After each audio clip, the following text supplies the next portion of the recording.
Madame la présidente, monsieur le ministre, madame la rapporteure et monsieur le rapporteur pour avis, mes chers collègues, le meurtre de Sarah Halimi nous a tous choqués.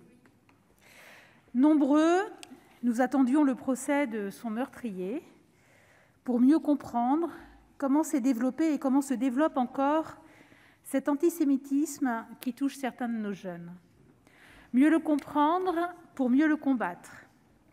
Et le combattre en donnant un signal fort grâce à un vrai procès. Le racisme n'a pas de raison d'être, l'antisémitisme n'a pas de fondement et nous devons de lutter contre ces fléaux afin de préserver notre unité et de faire nation. Nous attendions ce procès pour montrer que la bêtise peut se transformer en haine, la haine en violence meurtrière et que la violence est punie par la loi. Nous attendions ce procès pour dire la justice pour Sarah, la justice pour sa famille, la justice pour nous tous. Hors de procès, il n'y en a pas eu. Enfin, pas un vrai procès d'assises avec des jurés en présence de l'accusé. Le meurtrier, en plus d'être antisémite, était drogué. Et c'est bien la somme de tout cela qui l'a conduit à tuer Sarah Halimi. Mais au moment des faits, une bouffée délirante lui a ôté son discernement. Et si l'on peut juger les imbéciles, les méchants et les violents, on ne juge pas les fous. Aucun des experts qui se sont prononcés dans cette affaire n'a remis en question la folie du meurtrier au moment de son crime. Mais aucun des experts n'a mis en doute que le cannabis à haute dose consommé par le meurtrier y était pour quelque chose. La seule question était, est-ce une maladie mentale exacerbée par la drogue ou est-ce la drogue qui a conduit à la maladie mentale? Mais ça, c'est un débat médical. Côté justice, la seule chose à retenir, c'est que le meurtrier n'a plus de discernement au moment des faits et que son discernement a été aboli par sa consommation volontaire de cannabis, c'est-à-dire de son propre fait, en l'occurrence fautif. Nous voici donc au point qui nous préoccupe, l'article 122-1 du Code pénal qui permet de déclarer un auteur pénalement irresponsable, devait-il s'appliquer? En d'autres termes, devait-il s'appliquer à une personne dont le discernement a été altéré de son propre fait? Que ce soit de son fait ou non, en réalité, l'auteur était irresponsable au moment du meurtre et cela, nous ne pouvons rien y faire. Devrait-on le juger pour des faits qu'il n'a pas commis en toute conscience? Jusqu'à présent, notre droit et notre justice s'y sont toujours refusés, malgré les propositions faites en ce sens par certains spécialistes. Notre rapporteur nous propose de rester sur cette ligne.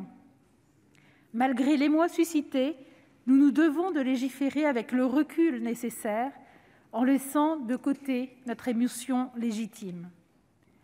Pour autant, cela ne doit pas nous empêcher de nous poser des questions et en particulier de nous demander si le traitement ne devrait pas être différencié entre un auteur rendu meurtrier par sa propre faute et un auteur dont le libre arbitre l'a quitté sans qu'il n'ait rien fait pour. Le premier ne pouvait ignorer que son comportement pouvait le pousser à ne plus se maîtriser.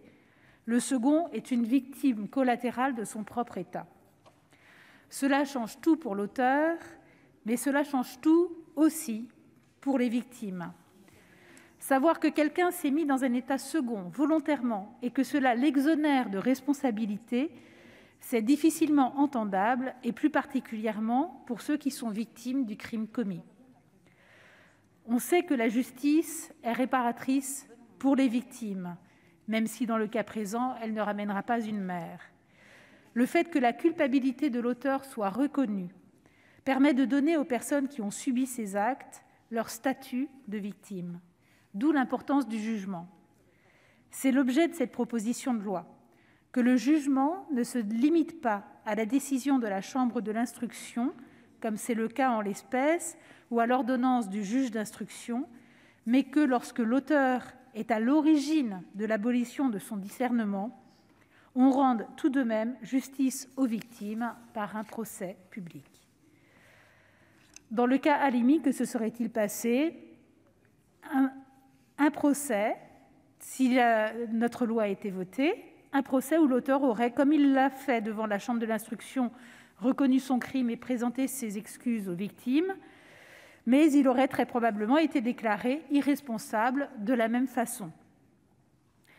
Les victimes, elles, par contre, auraient été reconnues publiquement et la Cour aurait pu rappeler également publiquement, avec une publicité plus large que ne l'est la chambre d'instruction, que l'antisémitisme est pénalement répréhensible. Par la suite, l'auteur est en hôpital psychiatrique et sa sanction est de ne plus apparaître dans le périmètre géographique de son crime pendant 20 ans.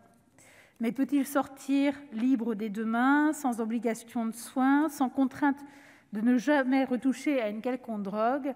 Ça, ce sont les médecins qui doivent y répondre et non plus le tribunal, alors qu'il me semble que le juge devrait pouvoir intervenir à ce moment-là, afin de prendre en compte la dangerosité potentielle de la personne que l'on aura à libérer un jour si elle va mieux. On ne juge pas les fous, c'est juste, mais savoir mesurer leur dangerosité et s'en protéger, c'est justice aussi.